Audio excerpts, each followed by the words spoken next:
Hello students, अनंत ज्ञान by सज्जन में आप सभी का हार्दिक स्वागत है। आज हम क्लास 11th हिंदी आरोह के चैप्टर 2 मीरा के पद की सप्रसंग व्याख्या करेंगे। तो सबसे पहले इस चैप्टर में हम मीरा का जीवन परिचय जान लेते हैं और उनके बारे में जो भी दंत कथाएं प्रचलित हैं उनके बारे में उनका परिचय ले लेते हैं और उनके बारे में जान लेते हैं। तो सबसे पहले मीरा का जीवन परिचय। मीराबाई के जन्म काल एवं जन्म स्थल के बारे में ज्यादा जानकारी एवं प्रमाण उपलब्ध नहीं है। अध्ययनों से पता चलता है कि मीरा का जन्म 1498 ईस्वी में कुड़की गांव के एक राज परिवार में हुआ था। मीराबाई सगुण धारा की महान कवयित्री थी।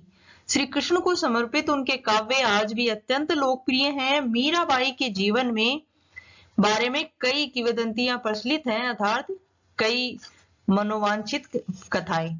इन सभी कथाओं से मीराबाई की कृष्ण भक्ति एवं बहादुरी का पता चलता है। वो सामाजिक और पारिवारिक नियमों को नहीं मानती थी। तो मीराबाई का जन्म कहाँ हुआ? कुड़की गांव के एक राज परिवार में, और वो जो कि मेड़ता में था। और मीराबाई का अधिकांश समय अपने दादा के साथ व्यतीत हुआ था।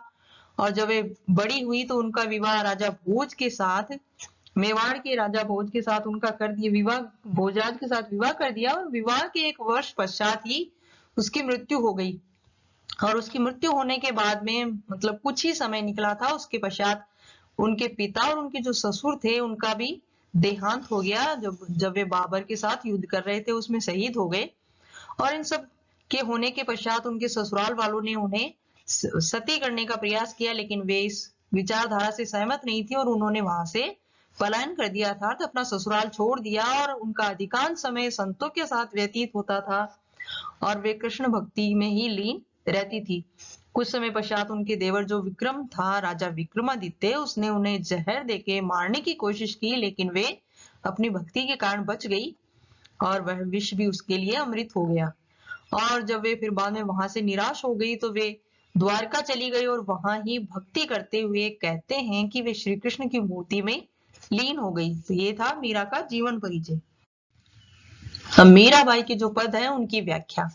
तो उन्होंने जो भी लिखा है वो श्री कृष्ण के बारे में ही लिखा है। वे श्री कृष्ण को अपना पति मानती थी और उनसे अपना मतलब अविचल संबंध था उनका, मतलब ऐसा संबंध था कि जिसे कोई तोड़ नहीं सकता था। अब उनके जो पद है वे इस प्रकार है। मेरे तो गिरधर गोपाल दूसरो न कोई, जाके सिर मोर मुकुट मेरो पति सोई। छाड़ी दई कुल की कानी कहाँ करिए कोई, संतन डिग बैठी बैठी लोक लाज खोई। असुवन जल सींची सींची प्रेम बेली होई, अब त बेली फैली गई आनंद फल होई। अब इसकी व्याख्या क्या है?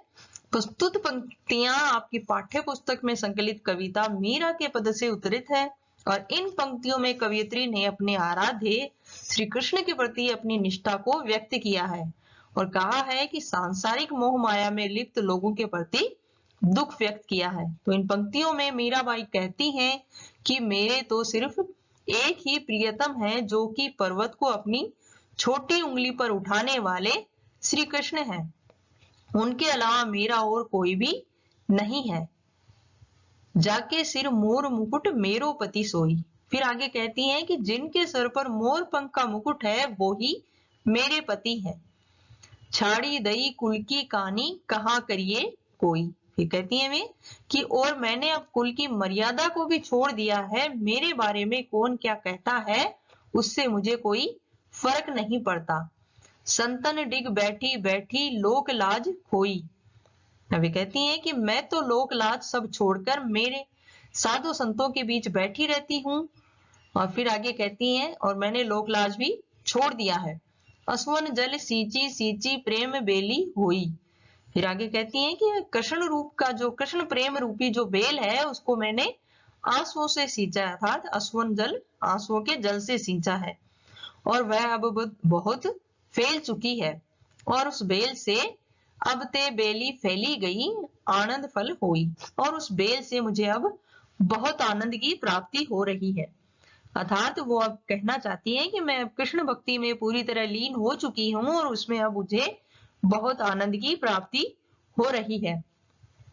तो अब इन पंक्तियों का तात्पर्य ये है कि मीरा ये कहना चाहती है कि मतलब जब मेरा सब कुछ खत्म हो चुका था, उसके मतलब विवाह के पश्चात उसके पति की मृत्यु हो चुकी थी, उसके पिता और ससुर भी शहीद हो चुके थे और ये पूरा संसार या पूरा ससुराल उनका दुश्मन बन चुका था, तो उन्होंने कहा कि अब मैंने सब कुछ छोड़ दिया है, लोक लाज भी छोड़ दी है और मैं संतों के बीच बैठी रहती हूँ और अपने आंसुओं के जल से उस कृष्ण के जो प्रेम रूपी बेल है उसे सींचती हूँ और अब वह बेल सींचने के पश्चात इतनी बड़ी हो गई है कि मुझे अब उससे आनंद की प्राप्ति होने लगी है, अर्थात मैं कृष्ण भक्ति में ही सदैव लीन रहती हूँ। दूध की मथनिया बड़े प्रेम से विलोई, दधी मथी घृत काढ़ी लियो, डारी दई छोई, भगत देखी राजी हुई, जगत देखी रोई, दासी मीरा लाल गिरधर, तारो अब मोही। तो प्रस्तुत पंक्तियां मीरा के पद से उद्धृत हैं और उन्होंने इसमें श्री कृष्ण के प्रति अपने प्रेम का वर्णन किया है। तो इन पंक्तियों में मीरा भाई कहती हैं कि दूध की मथनिया बड़े प्रेम से विलोई, दधी मती घृत काढ़ी लियो, डारी दई छोई। तो उन्होंने कहा है कि दूध की मथनिया बहुत ही प्रेम से विलोई हुई है, अर्थात उन्होंने अपने आराध्य श्री कृष्ण के प्रेम को बहुत ही प्रेम से मथा है और दही को मतकर उन्होंने घी निकाल लिया है और छाछ को छोड़ दिया है, अर्थात वे कहती हैं कृष्ण प्रेम रूपी घी का प्रतीक है और छाछ सांसारिक मोह माया का प्रतीक है और दही से मीराबाई का तात्पर्य उनके जीवन से है। तो इस प्रकार इस पंक्ति का अर्थ है कि अपने जीवन का विश्लेषण करके उन्होंने कृष्ण भक्ति को पा लिया है और सांसारिक माया मोह को छोड़ दिया है। आगे की पंक्तियों में वे कहती हैं, भगत देखी राजी हुई, जगत देखी रोई, दासी मीरा लाल गिरधर, तारो अब मोही। वे कहती हैं कि जब वो भगवान की भक्ति करते हुए लोगों को देखती हैं तो उन्हें बहुत अच्छा लगता है, परंतु जब वो सांसारिक मोहपाश में लिप्त लोगों को देखती हैं तो उन्हें बहुत पीड़ा होती है और वे कहती हैं कि हे कृष्ण, मैं तो तुम्हारी दासी हूं और अब तुम ही हो जो मुझे इस संसार से पार लगाओगी।